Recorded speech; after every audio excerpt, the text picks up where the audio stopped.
اعوذ باللہ من الشیطان الرجیم، بسم اللہ الرحمن الرحیم۔ پیارے بچوں، صفحہ نمبر 107 پر آپ تمام بچے جو ہیں صفحے نکال لیجئے۔ یہاں پر آپ کے سامنے جو ہے وہ مکی اور مدنی صورتیں، یہ ہیڈنگ آپ کے پاس موجود ہے۔ یہ آپ کے پاس شارٹ آنسر کے طور پہ بھی آ سکتا ہے اور یہ آپ کے پاس لانگ آنسر کے طور پہ بھی آ سکتا ہے، آپ کے پاس ایم سی کیوز کے طور پہ بھی آ سکتا ہے۔ تو یہاں پر جو باتیں میں کہوں گا ذرا اس کو بہت دھیان سے آپ لوگوں نے چیزوں کو سمجھنا اور سننا ہے۔ سب سے پہلی بات تو یہ بیٹا کہ ہم یہ سمجھیں کہ قرآن کا تعارف پہلے ہم سمجھیں گے۔ قرآن ہے کیا؟ لفظ قرآن کے معنی کیا ہیں؟ آپ مجھے دنیا کی کوئی ایک کتاب کا نام مجھے بتا دیجئے اپنے چیٹ کے اندر، مجھے اپنے حافظے سے یا گوگل باجی، کیونکہ آج کل تو ہم سمجھتے ہیں کہ گوگل باجی جو ہے وہ ہر سوال کا جواب ان کے پاس ہوتا ہے، تو ان سے بھی پوچھ کے بتا سکتے ہیں۔ دنیا کی سب سے زیادہ پڑھے جانے والی کتاب کون سی ہے؟ یعنی آپ صرف مسلمان ہیں اس لیے یہ بات بول رہے ہیں، یا آپ کا یہ ایمان ہے کہ آپ اگر مسلمان نہیں بھی ہوتے تب بھی آپ یہ بات کرتے ہیں؟ ٹھیک ہے نا؟ چیٹ کے اندر تیزی کے ساتھ بچوں نے جو ہے وہ جواب دینا شروع کیے ہیں، یعنی ہمارا ایمان کا حصہ ہے یہ۔ ہم جانتے ہیں یہ بات کہ جو ہے وہ یہ ہمارے ایمان کا حصہ بھی ہے، اور ہم یہ بات اچھی طرح سے جانتے ہیں کہ قرآن وہ واحد کتاب ہے جسے دنیا میں سب سے زیادہ پڑھا جاتا ہے۔ یعنی میں اگر صرف ایک سمپل سی آپ کو مثال دوں کہ ہم رمضان المبارک کے مہینے کے اندر آپ جس علاقے میں، جس محلے میں رہتے ہیں، کم از کم وہاں 3 سے 4 مساجد تو ہوں گی، کم از کم، بلا مبالغہ کہہ رہا ہوں یہ بات میں۔ اور 3 سے 4 مساجد کے اندر بھی بعض دفعہ ہوتا ہے کہ مسجد کے اندر اوپر ٹاپ فلور پہ الگ تراویح چل رہی ہے، نیچے الگ فلور پہ الگ تراویح، وہاں 3 روزہ، کہیں 10 روزہ، کہیں 15 روزہ، کہیں 30 روزہ، کہیں ہال، شادی ہالوں کے اندر ہو رہی تھی، کہیں گھروں کے اندر، کہیں چھتوں پر، مختلف مقامات پر جو ہے وہ جناب وہ تراویح ہو رہی ہے، قرآن کا حصہ جو ہے وہاں پر پڑھا جا رہا ہے۔ پہلی تراویح سے لے کر 30 تاریخ تک جو ہے قرآن مستقل وہاں پڑھا جاتا ہے اور مکمل کیا جاتا ہے۔ تو اس کو آپ دیکھ لیں، صرف ایک علاقے کی بات کر رہا ہوں، ایک شہر، ایک صوبہ، ایک ملک، اور پوری دنیا میں جہاں جہاں مسلمان موجود ہیں۔ پھر دنیا کی سب سے بڑی آبادی کس قوم کی ہے؟ مسلمان قوم کی ہے۔ اگر ہر ایک شخص بھی رمضان کے اندر ایک بار قرآن پڑھتا ہے، پھر توریت اٹھا لیجئے، زبور اٹھا لیجئے، انجیل اٹھا لیجئے، اور اس سے پہلے جتنے صحیفے گزرے ہیں ان تمام صحائف کو اگر آپ اٹھا کر دیکھ لیجئے، کسی کا حافظ نہیں ملتا آپ کو، کسی کا کوئی حافظ نہیں ملے قرآن کے سوا، کا قرآن کے حفظ آپ کو ملیں گے۔ قرآن کی برکت ہے یہ، آپ کے نبی پاک صلی اللہ علیہ وسلم کی برکت ہے یہ کہ اللہ تعالیٰ نے اس آخری کتاب کو جو ہے وہ محفوظ فرمایا آپ کے لیے۔ اور کیسے محفوظ فرمایا؟ لکھت کے اندر تو موجود ہے جو چیز موجود ہے، اور وہ چیز جو سینوں کے اندر موجود ہے، جلا ڈالو کتنی کتابیں جلاؤ گے تم ہماری، مٹا ڈالو کتنی کتابیں مٹاؤ گے، حروف کتنے مٹا سکتے ہو، مٹا کے دیکھو، لیکن سینوں کے اندر جو محفوظ ہے اسے مٹا سکتے ہو کیا؟ ماں باپ اپنے سب سے جو ذہین بچہ ہوتا ہے نا، جس کا حافظہ سب سے اچھا ہوتا ہے، میں نے اپنی بیٹی، میرے 4 بچے الحمدللہ، ان میں سے ایک بیٹی کو جو ہے وہ میں، حالانکہ سارے ہی ماشاءاللہ ایک سے بڑھ کر ایک ہے حافظے کے معاملے میں، لیکن جو سب سے زیادہ معاملہ جس کا مجھے نظر آیا، میں نے اس کو جو ہے قرآن کے حفظ کرنے کے لیے بچی کو میں نے لگا دیا۔ کیوں؟ اس کو باعث شرف ہم محسوس کرتے ہیں کہ ہمارے لیے شرف کا مقام ہے یہ بچی 70 لوگوں کو اپنے ساتھ جنت میں لے کر جائے گی، اپنے ماں باپ کو بھی، اپنے دادا دادی، نانا نانی کو بھی جنت کے اندر لے کر جائے گی، صحیح نا؟ پھر اور بعمل مسلمان بن جائے اس کے ساتھ تو کمالی کی بات ہے۔ یعنی ایک تو قرآن کا حفظ کر لینا یہی بڑا کام ہے، لیکن اس کے ساتھ ساتھ وہ باعمل بھی بن جائے، جس کے انشاءاللہ تعالی ماں باپ پوری کوشش بھی کر رہے ہوتے ہیں، تو پھر اس کے نتیجے میں آپ دیکھیے کہ پھر دنیا اور آخرت ساری سنور گئی، ہماری بھی اس کی بھی۔ اچھا، تو قرآن، لفظ قرآن کے معنی ہم سے کیوں میں پوچھے جاتے ہیں، تو آپ بتلائیں گے کہ قرآن کے لفظی معنی ہیں سب سے زیادہ پڑھے جانے والی کتاب۔ ہاں، قرآن کا موضوع کیا ہے؟ دوسری ایم سی کیوز ہے۔ قرآن کا موضوع انسان ہے، قرآن کا موضوع انسان ہے، اور کون سا انسان؟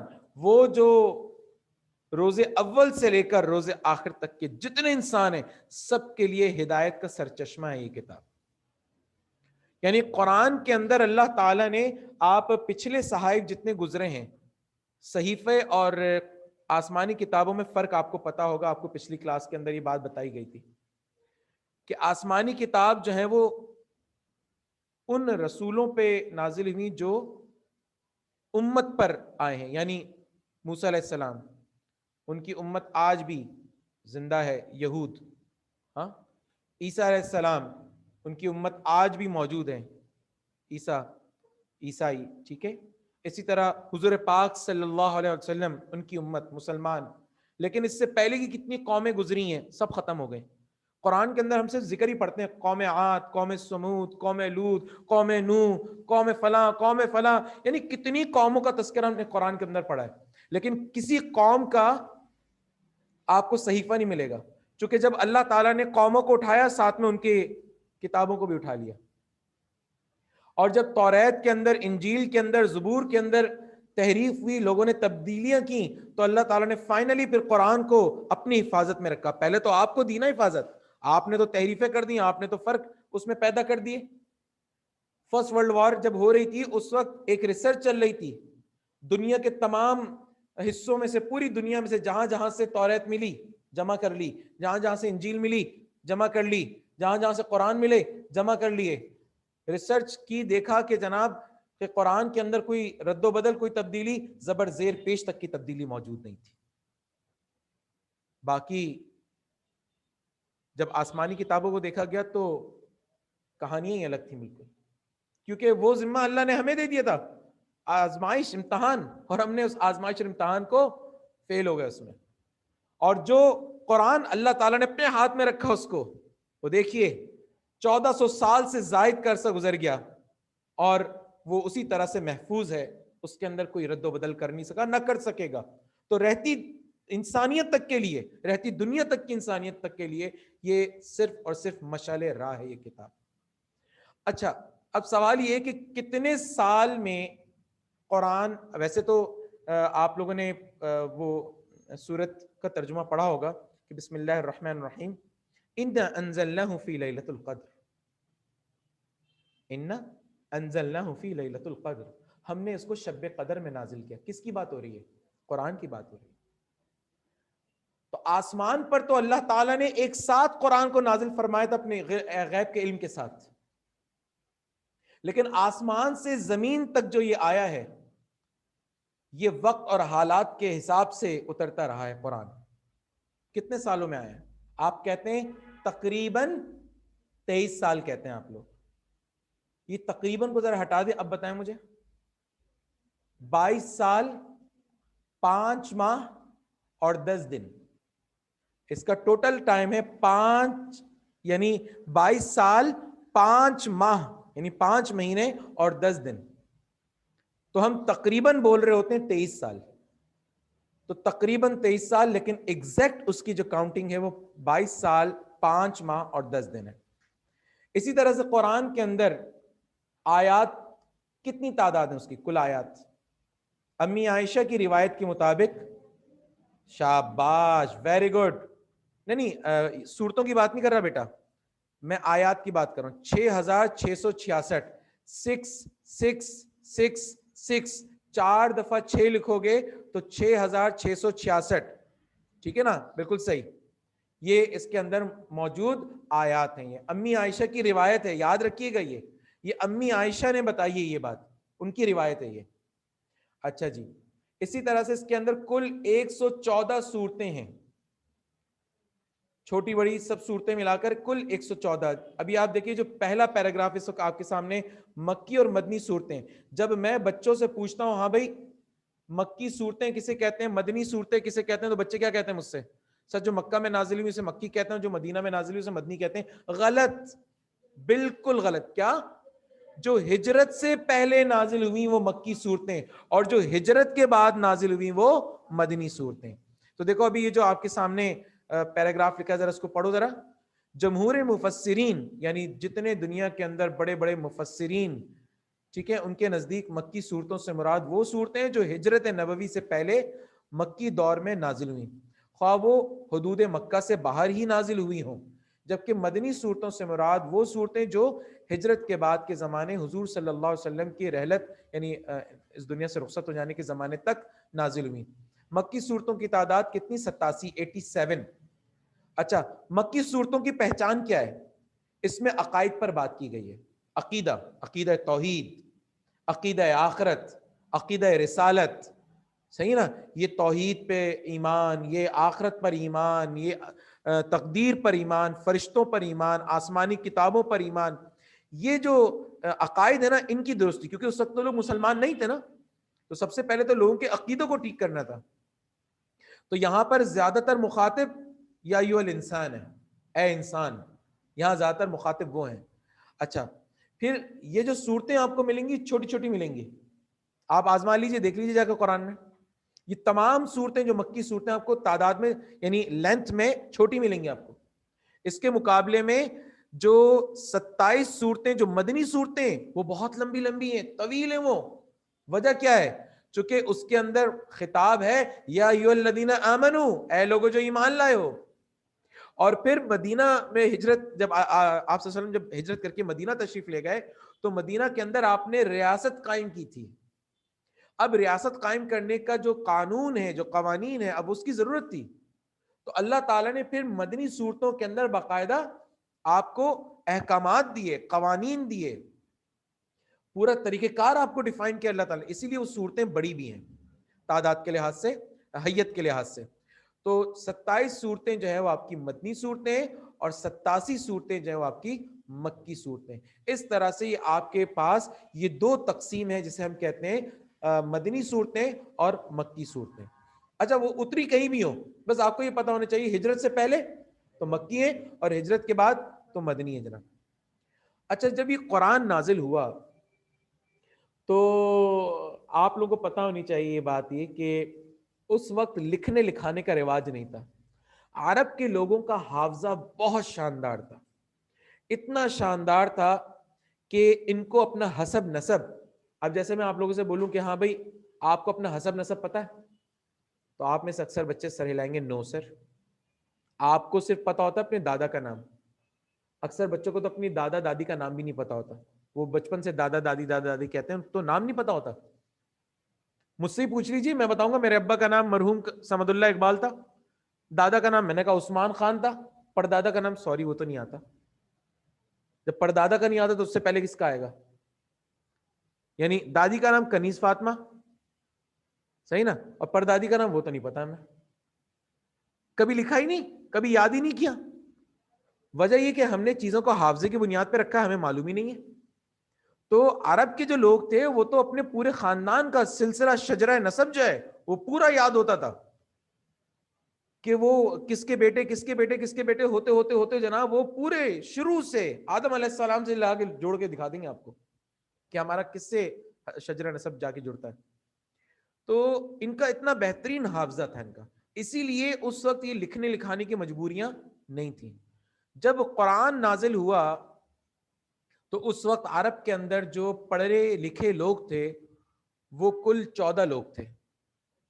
ان میں سے جو ایمان لانے والے لوگ تھے وہ تقریباً کوئی 8-9 افراد تھے جو اس وقت ایمان لے آئے تھے.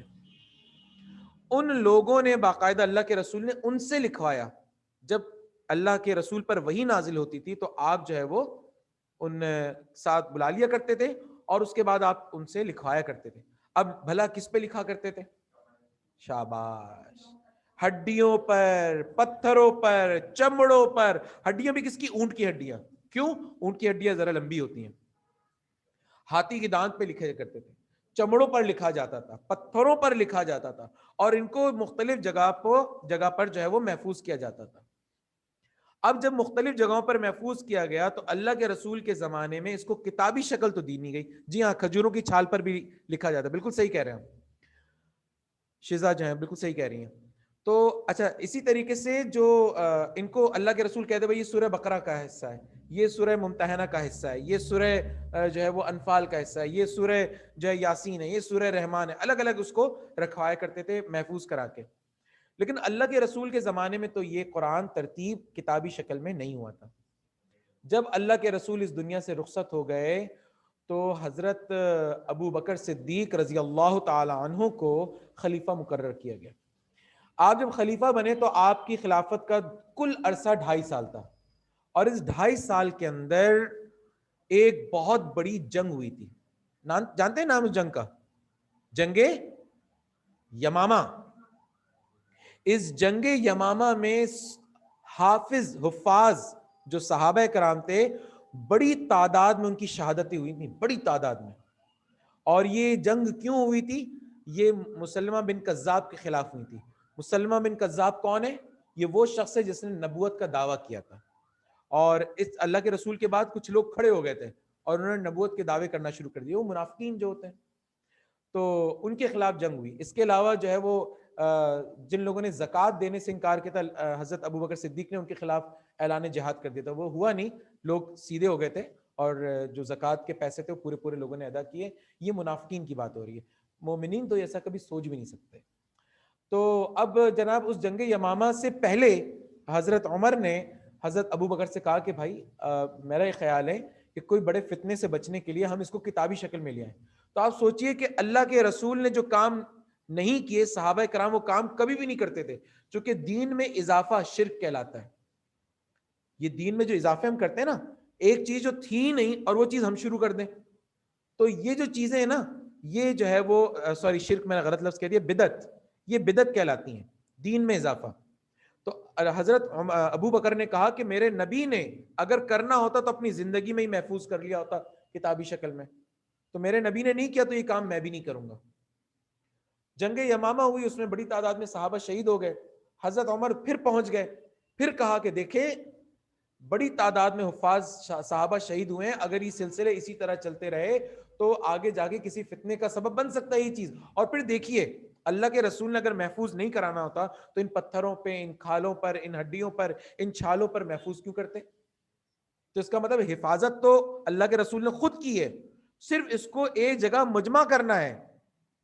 تو پھر جو ہے وہ حضرت ابو بکر اس بات کے لیے آمادہ ہوئے. تو ان کی زمانے میں پھر اس کو کمیٹی بنائی گئی, اور اس کمیٹی کے اندر 14 ممبر رکھے گئے, اور اس کو پھر ایک کتابی شکل دی گئی, ایک جگہ محفوظ کر لیا گیا اس کو. پھر جب حضرت عمر رضی اللہ تعالیٰ نے جب خلیفہ بنے تو آپ نے اپنی بیٹی حضرت حفصہ رضی اللہ تعالیٰ عنہ, جو میرے پیارے نبی کی کون تھیں؟ ازواج مطہرات میں سے ایک زوجہ تھیں آپ کی, وہ حضرت عمر کی بیٹی بھی تھیں.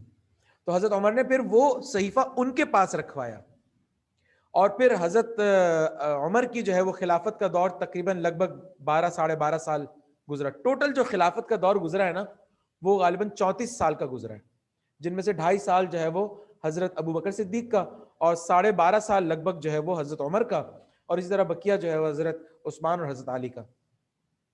اب جب حضرت عمر کا جو زمانہ تھا وہ فتوحات کا زمانہ تھا, آپ نے جنگیں کی, آپ نے فتوحات کی, اور آپ نے اسلامی سلطنت کو ایک بڑی سلطنت بنا دیا تھا.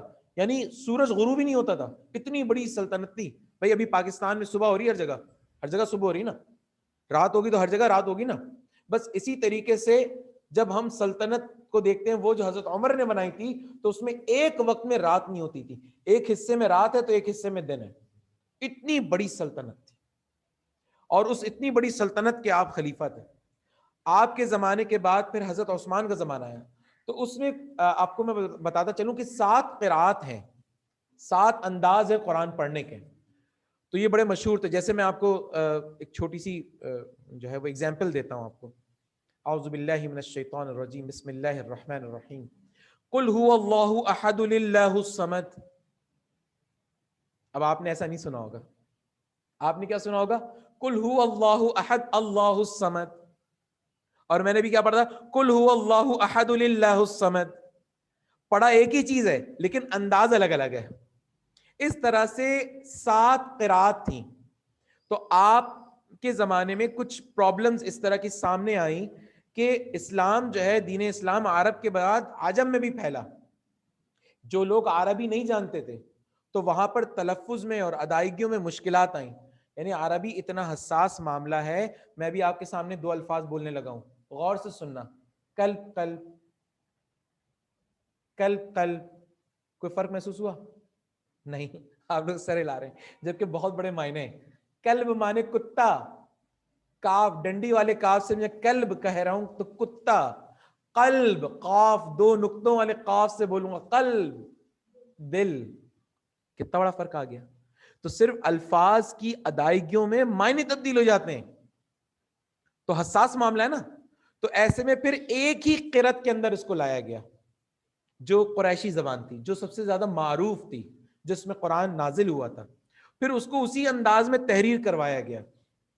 اور حضرت زید بن ثابت جو ہے وہ اس کا ان کو انچارج جو ہے مقرر کیا گیا تھا، اور انہی کی کتابت میں، انہی کی خطاطی میں جو ہے وہ قرآن کو لکھوایا گیا تھا. اور پھر جانتے ہیں آپ لوگ کہ یہ تو ہوا حضرت عثمان کے زمانے میں. جمعے کا خطبہ آپ لوگ سنتے ہوں گے، جمعے کے خطبے میں آتا ہے کہ حضرت عثمان کو کہا جاتا ہے جامع القرآن. ایم سی کیوز ہے یہ. تو حضرت عثمان کو جامع القرآن اسی لیے کہا جاتا ہے کہ آپ نے قرآن کو ایک اس کے اندر لے آئے تھے اور کتابی شکل میں اس کو تیار کر لیا تھا، اسی لیے آپ کو جامع القرآن کہتے ہیں. اچھا، اس میں بعد میں حضرت عثمان کے بھی 40-45 سال کے بعد حجاج بن یوسف کا زمانہ آیا. حجاج بن یوسف کے ویسے تو تاریخ کے اندر بڑا ظالم انسان مانا جاتا ہے، لیکن حجاج بن یوسف کا سب سے بڑا کارنامہ سمجھتے ہو کیا ہے؟ اعراب لگائے تھے اس نے. یہ جو زبر زیر پیش ہے نا، اعراب، یہ قرآن میں لگائے تھے تاکہ جو عرب کے سے بعد عجم جو آ رہے ہیں، جو نان عربی ہیں، وہ پڑھنے میں ان کو مشکل نہ ہو. جیسے ہم اردو میں آپ کے سامنے ایک لفظ لکھا ہوتا ہے فضا، آپ لوگ اس کو فضا پڑھ رہے ہوتے ہو، کیوں؟ اس میں اعراب نہیں لگے ہوئے، تو لوگ اس کی غلط پروناؤنسیشن بھی کر رہے ہوتے ہیں. اسی طرح عربی زبان کے اندر بہت سے الفاظ آپ غلط پڑھ سکتے ہو، صحیح پروناؤنسیشن نہیں ہو سکتی. کیوں؟ کیونکہ ان میں اعراب نہیں لگا. تو آپ ابھی بھی جائیں عرب میں، تو عرب میں جو ہے وہ بغیر اعراب کے پڑھا جاتا ہے. لیکن ہم جتنے قرآن ہمارے پاس موجود ہیں سارے کے سارے وہ ہیں جو اعراب کی شکل میں ہمارے پاس موجود ہیں. پھر اس کے اندر ایک اور خاص ایم سی کیوز آپ کو میں بتاتا چلوں کہ ہم نے آپ کو بتایا کہ اعراب والے بات بھی بتا دی ہم نے آپ کو، اور جامع القرآن والی بات بھی بتا دی ہم نے آپ کو. ہاں، یہ جو قرآن آج آپ کی سامنے موجود ہے، جس میں سب سے پہلے سورہ فاتحہ ہے، پھر سورہ بقرہ ہے، پھر سورہ آل عمران ہے، پھر سورہ نساء ہے، پھر سورہ مائدہ ہے. اور یہ ترتیب جو ہے، یہ ترتیب اللہ کے رسول نے تو نہیں بتائی تھی. تو قرآن میں آتا ہے کہ یہ ترتیب کون سی ترتیب ہے، تو آپ کہیں گے توفیقی. کیا کہیں گے؟ توفیقی. توفیق دی اللہ نے صحابہ کرام کو، اللہ تعالیٰ نے یہ توفیق دی کہ وہ اس معاملے میں جمع ہو گئے اور اس رائے پہ قائم ہو گئے. سورہ فاتحہ کو شروع میں اس لیے رکھا چونکہ اللہ کے رسول کی احادیث اس پر موجود ہیں کہ یہ اسے باب القرآن کہا جاتا ہے، سورہ فاتحہ کو، اور اس میں آداب ہیں، پھر دعا ہے اس کے اندر، اس لیے اس کو رکھا گیا. پھر اس کی جو ترتیب رکھی ہو، کیا ہے ترتیب ہے پتہ ہے؟ سب سے زیادہ آیات والی کو سب سے پہلے رکھا، اس سے کم والی، اس سے کم والی، اس سے کم والی، اس سے کم والی، کرتے کرتے کرتے آخری پارے کے اندر تمام چھوٹی صورتوں کو لا کر جمع کر دیا گیا اس کے اندر. تو قرآن کی جو ترتیب ہے وہ اس انداز میں ترتیب جو ہے وہ سامنے رکھی. تو توفیقی ہے یہ، ٹھیک ہے. اور اس میں جو ہے وہ ڈسینڈنگ آرڈر میں، اس کو ڈسینڈنگ کہیں گے، اسینڈنگ کہیں گے؟ اس کو ڈسینڈنگ کہیں گے نا، زیادہ سے کم کی طرف، تو بڑے سے چھوٹے کی طرف. تو ڈسینڈنگ آرڈر ہے یہ، اس کو اس طرح سے جو ہے وہ لایا گیا. تو یہ تھا آج کا ہمارا بیٹا لیکچر کہ جو ہم نے آپ کے سامنے رکھا. انشاءاللہ تعالیٰ اب اگلے لیکچر میں انشاءاللہ جب ہم اگلی کلاس کے اندر جمع ہوں گے تو انشاءاللہ تعالیٰ ہم وہاں باقاعدہ پھر اسلامیات میں ان صفحات کا باقاعدہ مطالعہ کریں گے. ہم خاص باتوں کو خط کشید کریں گے، انڈر لائن کریں گے ایم سی کیوز کی صورت میں، اور وہاں پر نشان زد کریں گے کہ یہ سوال بن کے آ سکتا ہے شارٹ میں. آپ کو پتا ہونا چاہیے. اچھا، میں اگلی کلاس کے اندر ایک کام کا اور اہتمام کروں گا کہ میں باقاعدہ بورڈ پر پڑھاؤں گا آپ کو، اور آیات کا ترجمہ کرنا سکھاؤں گا. چونکہ 10 نمبر کا سوال تو صرف یہی، آپ کو 7 آیات دی جاتی، 5 کا ترجمہ کرنا ہوتا ہے، آیات اور احادیث. کل 20 آیات اور احادیث آپ کے پاس ہیں. میں چٹکی بجاتے ہی آپ کو سکھا دوں گا انشاءاللہ. صرف آپ لوگوں نے بولنا ہے، میرے ساتھ بولنا ہے آپ لوگوں نے، ٹھیک ہے نا. اور پھر جو ہے وہ اسی طریقے سے ہم آپ کو آگے چل کے پورا حدیث اور قرآن کے درمیان بھی فرق بتائیں گے کہ حدیث کسے کہتے ہیں اور حدیث کی اقسام کیا ہوتی ہیں. تو یہ چوتھا چیپٹر اب ہمارا شروع ہو گیا ہے، تو ہم نے اسی میں رہنا ہے انشاءاللہ تعالیٰ، اسی کی تیاری کرنی ہے. تو میں امید کرتا ہوں کہ آج کا آپ کو لیکچر سمجھ میں آ گیا ہوگا انشاءاللہ تعالیٰ. اور انشاءاللہ اللہ نے چاہا تو اگلے ہفتے ہم انشاءاللہ تعالیٰ کریں گے. نمبر بہت میرا آسان ہے، 0334 313 7001. دوبارہ 0334 313 7001. یہاں میں لکھ بھی دیتا ہوں، چلیے آپ کی سہولت کے لیے سامنے 0334 اور 313701. ٹھیک ہے, یہ صرف رہنمائی کے لیے, یہ نمبر جمعے کی نماز میں بانٹنے کے لیے نہیں ہے, تو اس کا خاص خیال رکھیے گا. بعض بچے اتنی محبت کریں گے. اور پیپرز میں جو ہے وہ پوچھنے کے لیے نہیں ہے, پیپر سے پہلے تک آپ اس جتنی رہنمائی حاصل کریں گے, ایک دن پہلے تک انشاءاللہ تعالیٰ آپ کی مدد کروں گا. خواہ وقت کوئی بھی ہو, اس کی پرواہ نہیں کروں گا. کسی بھی وقت آپ مجھ سے رابطہ کریں گے, میں آپ کی رہنمائی کروں گا. لیکن جو ہے وہ اس نمبر کا غلط استعمال اس سینس میں نہیں ہونا چاہیے کہ کبھی آپ امتحان میں بیٹھے ہوئے اور کوئی چانس مل گیا اور آپ مجھ سے پوچھنے کی کوشش کریں تو میں آپ کی مدد کروں گا. وہ کام مجھ سے نہیں ہو سکتا, وہ میں کام نہیں کر سکتا. ٹھیک ہے, تو امید کرتا ہوں کہ آج کا لیکچر آپ کو سمجھ میں آئے گا, اور اگر آپ نے اس کو پسند کیا تو لائک کیجیے, شیئر کیجیے, اور ہمارے چینل کو سبسکرائب بھی کیجیے. جزاک